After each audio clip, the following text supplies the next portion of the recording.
Projeto selecionado pelo edital Aldir Blanc 2021, executado com recursos do Governo Federal e Lei Aldir Blanc de Emergência Cultural, por meio da Fundação Catarinense da Cultura. São Francisco do Sul, uma das primeiras povoações de Santa Catarina. Cheia de paisagens deslumbrantes e locais históricos, será palco para o nosso encontro com artistas e artesãos que criaram parte da sua trajetória aqui.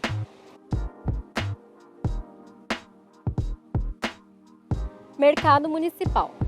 No final do século XIX, a economia de São Francisco do Sul era praticamente agrária e foi aqui, no mercado público, que chegaram os primeiros produtos, como cachaça, peixe, farinha de mandioca, madeira, entre outros. O Mercado Municipal foi inaugurado em 1900 e carrega muita história em suas paredes.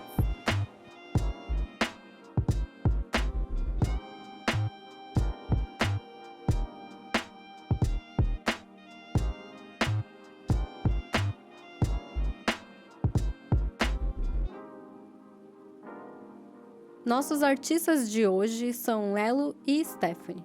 A Stephanie é natural de Florianópolis e artista circense. O Lelo é natural de Brasília, contramestre em capoeira e ambos são piratas e moram em São Francisco do Sul desde 2020. Então, contem um pouquinho para mim sobre a história de como vocês conheceram São Francisco do Sul. Bom, São Francisco foi muito mágico, assim. O primeiro contato que eu tive com São Francisco foi há muitos anos atrás. Eu conheci o Museu do Mar, mas nunca pensei que eu ia chegar a viver nessa cidade ou tomar dessa água, da fonte, da bica, né, tão especial. E depois de muito tempo eu recebi uma proposta de entrar num negócio marítimo, um negócio de turismo, né, um negócio de turismo com barcos piratas. Eu trabalhava já como personagem, sou marinheiro, e recebi um convite de entrar nesse negócio, de trazer esse empreendimento, de assumir esse empreendimento que já existia na cidade. Tínhamos boas notícias, que era um barco assim, de uma grandeza que a gente não tinha dimensão. E foi uma paixão, né? Foi muito incrível quando a gente encontrou aquele barco. A história daquele barco é uma história de muitas lendas, de muitos mistérios. E na empolgação a gente recebeu, então vamos no primeiro verão, largamos tudo e vem pra cá e aí a gente... A gente veio pra cá pra trabalhar no verão, né? Sim, não teve uma resistência, ela falou vamos, e foi muito legal porque ela já pegou o remo e falou vamos remar junto, vamos ver o que... Só que foi uma surpresa porque a gente veio pra morar em Itapoá, veio pra passar uma temporada e depois não sabíamos o nosso destino ainda. Mas, de uma certa forma, a gente já colocou um monte de mudança dentro do carro, né? Foi legal. E acabamos que o verão foi ruim, o movimento foi fraco e tivemos a oportunidade de viver no barco, né? De morar dentro do barco. E viemos para o Paulas aqui. Passou a temporada e a gente traçando rumos e muita gente nos conhecendo, nos recebendo. Muitos receptivos, né? Carinhos imensos aí pelo que somos, né? Então essa primeira experiência com São Francisco foi legal porque nós criamos um vínculo fora a temporada, fora a correria, né? Conhecendo uma realidade que nós sentimos assim na pele, em mudanças climáticas, em temperaturas, e o mar é totalmente diferente, a vida marinha é totalmente diferente. E a gente insiste em dizer que vida marítima como marinheiro a gente aprendeu aqui, né, em São Chico. Stephanie, conta um pouquinho pra mim sobre como surgiu a tua paixão pela arte circense. A minha paixão. Estava trabalhando no mercado, aí uma hora eu decidi que chega de ficar sobrevivendo, chega de ficar só com esse dinheiro ali. Pedi as contas, paguei uns aluguéis, comprei comida, e aí o que sobrou, o que eu vou fazer pra mim agora, né? Aí eu lembrei do tecido, porque eu fiquei pensando em alguma coisa que a gente vai deixando pra trás. Aquela coisa que a gente quer fazer, mas um dia, ainda mais o tecido é coisa para Cirque du Soleil, né? Não é para os outros fazer, onde é que eu vou arranjar um professor, onde é que eu vou arranjar material. Aí dei um jeito de comprar um tecido, fui encontrando professores e aí fui fluindo.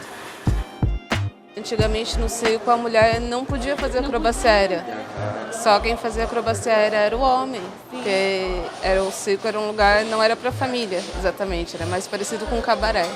O homem demonstrava sua força, a mulher fazia dança. Então, cada um na sua parte, né? Sim, é uma Aí mais pra revolução, frente né? virou pra família. Eu trabalhei num evento de bairro, assim, uma feirinha que tinha lá no Rio Vermelho, em Floripa. Aí nessa feirinha eu me apresentei e umas crianças ficavam querendo subir. Nesse tempo eu não tava aula ainda. Aí eu fiquei brincando com as crianças e algumas mães pediram para mim começar a dar aula, para mim começar a ensinar as crianças. Aí comecei a dar aula para os pequenos, depois para os adultos e assim foi e não parou mais. A gente veio aí para São Chico por causa do barco, ficamos, né? A gente não foi embora, continuo dando aula aqui, a gente continua com a pirataria também, né, amor? Verdade, né? Ampliaram alguns sonhos, começaram a levantar as asas, né? E Santa Catarina é o lugar mais antigo da pirataria aqui, sabia, do Brasil. Tem mais de 25 anos já que existe barcos piratas em Camboriú, Pissarras, Porto Belo, Bombinhas, Floripa. Aqui, né, eu não sabia. Tanto que eu fui descobrir com essas andanças nos mares aí. A gente vai descobrindo aí que tem uma leva de profissionais que trabalham nessa arte e que acredita na piratologia, né? Que estuda sobre os piratas, que sabem sobre as navegações, seus saques, seus principais personagens, né? Seus principais piratas da época, aonde atuavam os piratas e por que nós temos alguma influência de invasores, né? Desde a nossa época da escravidão, já existiam piratas que invadiam o nosso terreno aqui, nosso não, né? O terreno de outros povos que eram donos dessas terras, né? Os tupis, os guaranis, né? Os proprietários legítimos dessa terra aqui, eles tiveram cenas de muitas embarcações que invadiram e muitas que foram ao fundo e muitas que trouxeram príncipes negros, né? Príncipes que vieram para cá para ser tratados como animais, né? Como bichos.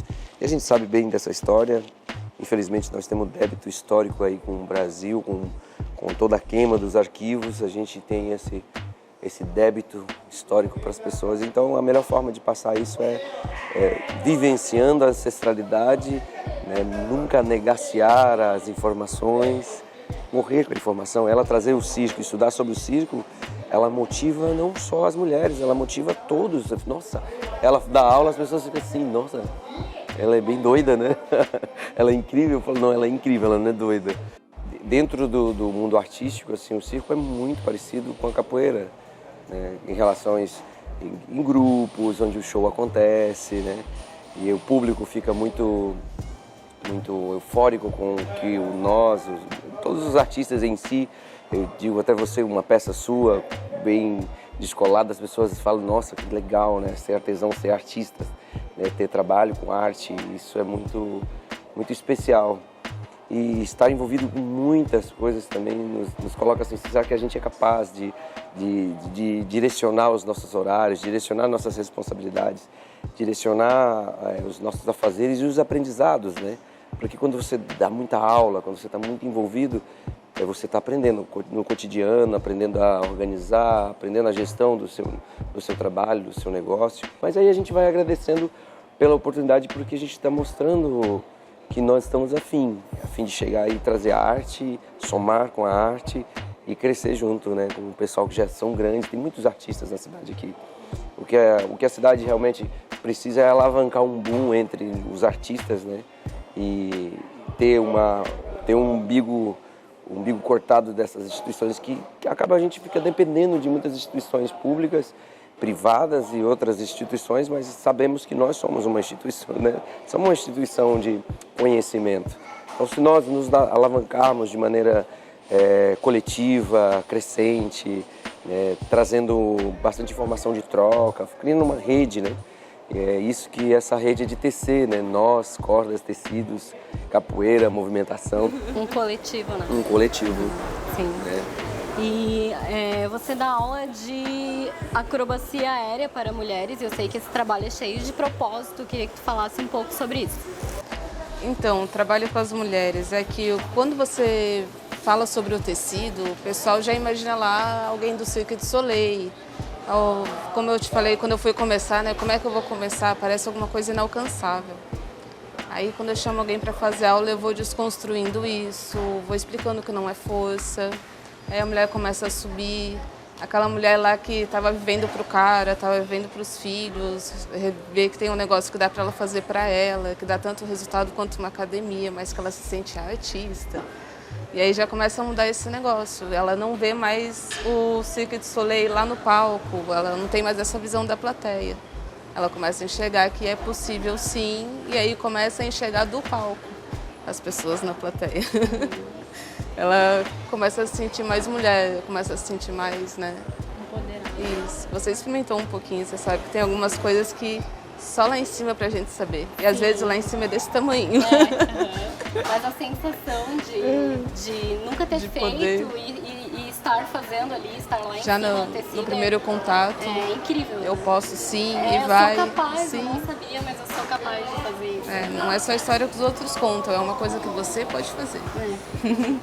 E Lelo, além de pirata, você é contramestre de capoeira. Me fala um pouquinho sobre essa sua vocação. Nossa, essa foi a primeira vocação que despertou encadeou essas outras possibilidades, esses outros portais, assim, né? Treinava em bairros de periferia, não tinha condições de pagar academia ou um mestre, e era uma distância assim de 12 a 18 quilômetros de caminhada para começar o treino, né?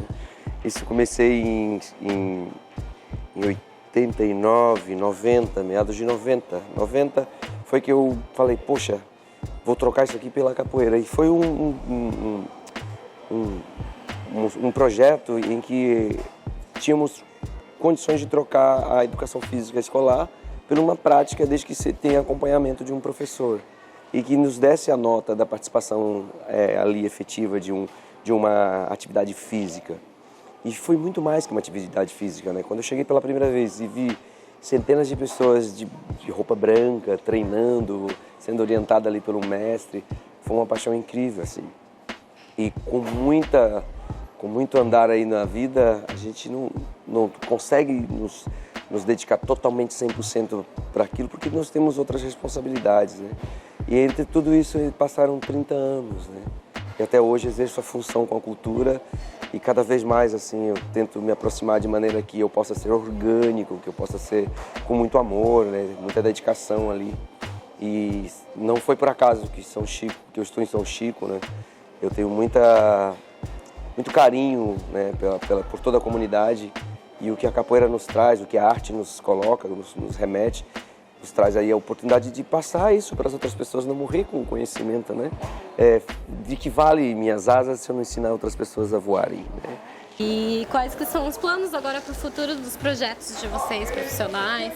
Estou me dividindo bastante com a minha vida profissional e a vida do capoeira também é uma vida profissional. A vida do artista, artesão, é uma vida... As pessoas confundem, você não trabalha, você só faz isso. Quantas pessoas não falam, poxa, você só dá aula, não trabalha, não tem um emprego. Nossa, as pessoas não sabem o quanto isso machuca quem é da arte, né? Quem se dedica ali horas aprendendo a pigmentar uma tinta ou afinar um instrumento, deixar ele num timbre legal. Poxa, amanhã o que eu vou apresentar na minha feira? Fazer a minha feira brilhar. Preparar uma oficina. Exatamente, é realmente muito complexo e as pessoas não valorizam muito isso, né? Eu vejo a cultura brasileira muito valorizada no exterior, e aí em pequenas cidades também são muito valorizadas, mas no exterior a gana, as pessoas te abraçam, nossa, tu é brasileiro. E aí eu tive a oportunidade no passado, nesse tempo de treinamento, nesse tempo de dedicação, o próprio universo, a capoeira me beneficiou uma viagem, 2 viagens muito legais, que aí a gente percebeu a visão de outras pessoas, de outra cultura, sobre a nossa capoeira, né? A nossa capoeira as pessoas ainda não sabem definir se ela é uma dança, se é luta de vadio, se é dança de negro, é só para homem. Não, a capoeira é muito mais que isso, ela é multi, né? E nesse multi ela conquista tudo e tantos, e promovem tantas curas a partir da prática, da musicalidade, da corporeidade, né?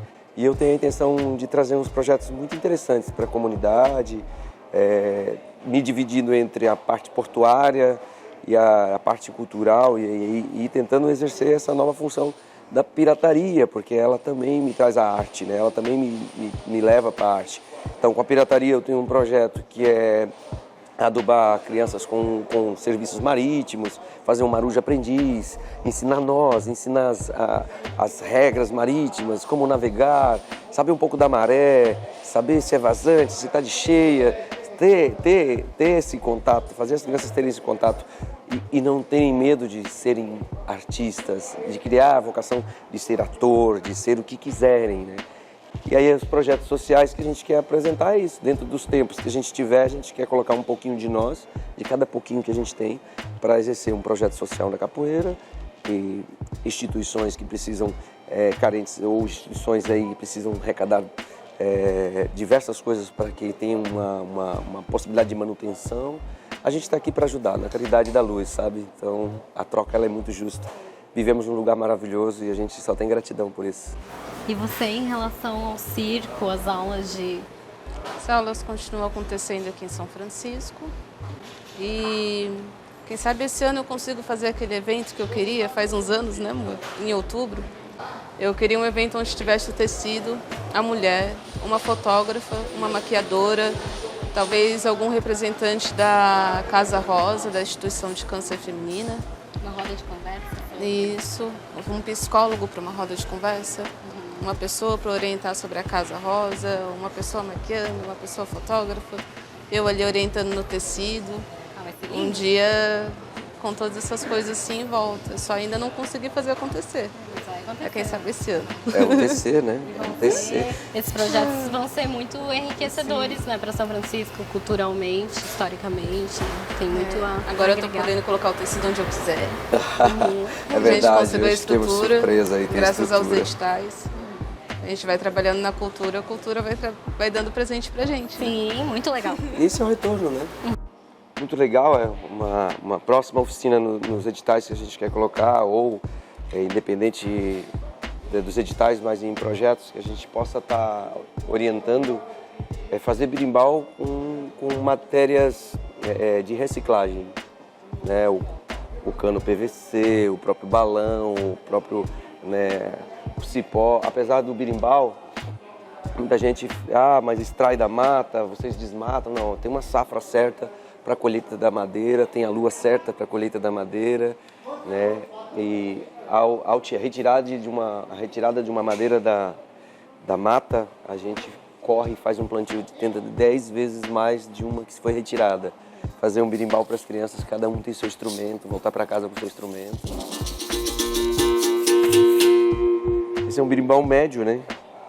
Ele veio aí justamente para a nossa atividade, com o benefício aí da cultura. A gente está conseguindo de novo reestruturar nossos materiais de trabalho. Vamos fazer um som.